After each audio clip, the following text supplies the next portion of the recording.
بعض دفعہ کچھ چیزیں ہوتی ہیں جو میاں بیوی میں فرض ہوتی ہیں کہ انہوں نے ایک دوسرے کے لیے کرنی ہی کرنی ہے، لیکن بعض اوقات مرد حضرات بھی کچھ چیزیں ایسی بنا کر بیٹھ جاتے ہیں کہ وہ فرض ہیں، کریں نہ کریں تو اس میں پھر ہمیں کیا کرنا ہوگا؟ ہماری بہن نے کویسچن کیا کہ کچھ چیزیں بیوی پہ لازم ہوتی ہیں، کچھ شوہر پہ لازم ہوتی ہیں،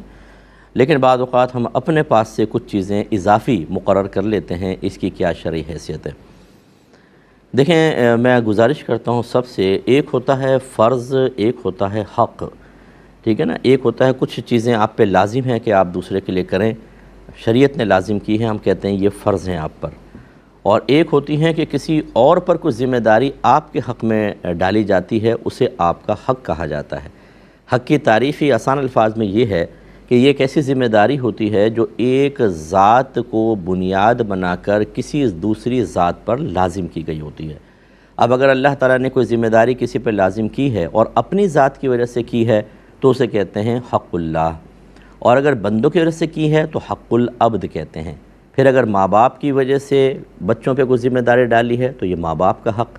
اولاد کی وجہ سے ماں باپ پہ ذمہ داری ڈالی ہے تو بچوں کا حق، اسی طرح شوہر کا حق، بیوی کا حق۔ ہمیں حقوق پتہ نہیں ہوتے، اب میں نے جیسے آپ کو تعریف بتا دی، حق ثابت کرنے کے لیے سب سے پہلے شرعی دلیل چاہیے، کیونکہ یہ اللہ تعالیٰ اس کے رسول کی طرف سے قائم کردہ ایک ذمہ داری کا نام ہے۔ اب اگر شوہر یہ کہتا ہے چائے بنا کے لاؤ، یہ میرا حق ہے، تو شوہر سے کہا جائے گا کہ ذرا قرآن حدیث سے ثابت کریں کہ بیوی کا آپ کے لیے چائے بنانا شریعت نے اس پہ لازم کیا ہے، ثابت کریں آپ۔ اگر آپ یہ حقوق کی بحث کو اچھی طرح سمجھ لیں گے، ہزاروں مسئلے ختم ہو جائیں گے۔ ساس کہتی ہے میرا حق ہے کہ میری بہو مجھے وقت پہ دوا دے، مجھے چائے بنا کر دے، یہ تو ہم دائرہ در میں رہ کے گزارش کریں گے کہ ہماری پیاری والدہ آپ ذرا بتائیے کہ شریعت نے کیا بہو کے اوپر لازم کیا ہے؟ ایسے ہی شوہر کے اوپر کچھ چیزیں لازم نہیں ہوتی، لڑکیاں مطالبہ کر رہی ہوتی ہیں، اپنے سہیلیاں سمجھا رہی ہیں، امی سمجھا رہی ہیں، وہ آ کے کہتی ہیں تو میرا حق ہے مجھے دو، میری پاکٹ منی میرا حق ہے مجھے دو، تو پھر آپ کو یہ حق پہلے قرآن و حدیث سے ثابت کرنا ہوگا۔ اگر یہ ہمارے گھروں کے اندر علم ہوتا تو پچاسوں چیزیں جیسے آپ خود یہ فرما رہی ہیں اپنے پاس سے بنا کر لازم نہ کرتے، یہ ہمارا حق ہے، بھئی پہلے اچھا یہ حق ہے تو ثابت کرو قرآن و حدیث سے۔ تو جو چیز قرآن و حدیث سے لازم نہیں ہے کسی کے اوپر، اسے آپ لازم نہیں کر سکتے ہیں۔ ہاں کوئی خود اپنے اوپر لازم کر لے، کوئی بہن ہے وہ کہتی ہے میں اپنے شوہر کی خدمت کروں گی، اپنے بچوں کی خدمت کروں گی، وہ 10 گھر کی مصروفیات بڑھا لیتی ہیں، وہ ان کی مرضی ہے، ٹھیک ہے، آپ کی مرضی ہے، آپ نے ایک ذمہ داری اپنے اوپر لے لی، اور ایک اچھی بیوی کا یہ کام بھی ہوتا ہے، جیسے ہمارے سر کے تاج، ہمارے جگر گوشہ رسول بی بی فاطمہ رضی اللہ تعالی عنہا نے پورے گھر کی ذمہ داری خود لی ہوئی تھی، اگرچہ آپ پہ واجب تو نہیں تھی، وہ خادم میں رکھ سکتی تھیں، خادمہ رکھ سکتی تھیں، غلام رکھ سکتی تھیں، وہ باہر کے کام کرتے دیگر، لیکن آپ پانی خود بھرا کرتی تھیں۔ حضرت علی کرم اللہ وجہ الکریم فرماتے ہیں کہ مشق کی پٹی کی وجہ سے یہاں نشان بن گیا تھا، اس طرح آپ چکی پیسا کرتی تھے تو ہاتھ میں گھڑا ہو گیا تھا، اور وہ مشہور واقعہ ہے کہ حضرت علی نے تو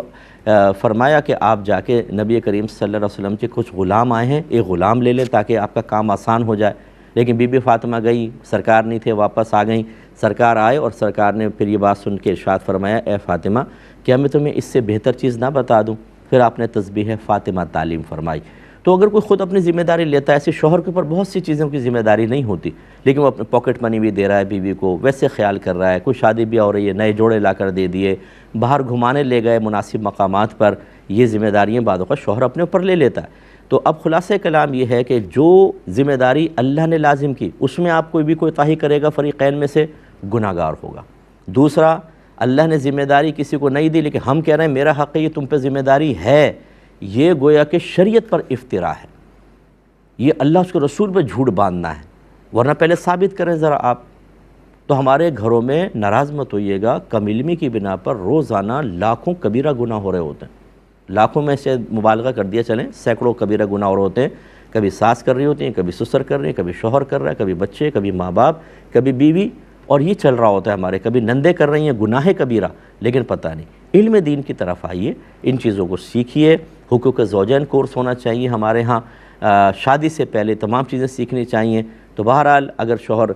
پھر بھی جیسے بہن آپ نے فرمایا کہ آپ اگر تمام اپنے حقوق کو پہچانتی ہیں کہ مجھ پہ شوہر کا کیا کیا حق ہے اور وہ ادا کر رہی ہیں ذمہ داریوں کو، بلکہ بعض آپ نے زیادہ بھی لی ہوئی ہیں تب بھی کر رہی ہیں، اس کے باوجود اگر شوہر آپ کے ساتھ چھوٹی چھوٹی باتوں کے اوپر لڑتے ہیں یا اس میں آپ کو مطلب دباتے ہیں، بیجا مس بیہیو کرتے ہیں، غلط قسم کا رویہ اختیار کرتے ہیں، تو شوہر گناہ گار ہے۔ لیکن آپ کوشش کریں کہ مطلب علم دین سیکھ لیں اور پیار سے پھر شوہر کو سمجھائیں کہ دیکھیں یہ چیز اس طریقے سے ایسا نہ کریں، میں تو آپ کی ڈانٹ ڈپٹ کو برداشت کر لوں گی، خاموش بھی ہو جاؤں گی، میری دل آزاری ہوگی، میں شکوہ بھی نہیں کروں گی، لیکن اس کا مطلب یہ نہیں ہے کہ اللہ تبارک و تعالیٰ آپ کو چھوڑ دے گا۔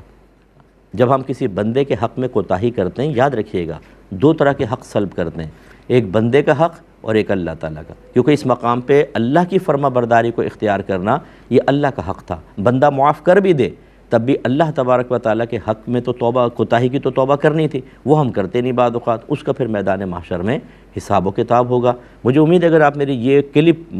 یوٹیوب پہ سن لیجیے گا پروگرام، اور اس کلپ کو آپ نکال کر یا QT والے ڈال دیں تو اس کو لوگوں تک پہنچائیں تو بہت فائدے کی امید ہے۔ یہی ہمارے ہاں ڈس بیلنس معاملہ ہے گھر کے اندر، ہر ایک میں صحیح ہوں، میرے حق ادا نہیں ہو رہے، پہلے ثابت تو کریں کہ یہ آپ کا حق ہے، یہ سمجھیے گا۔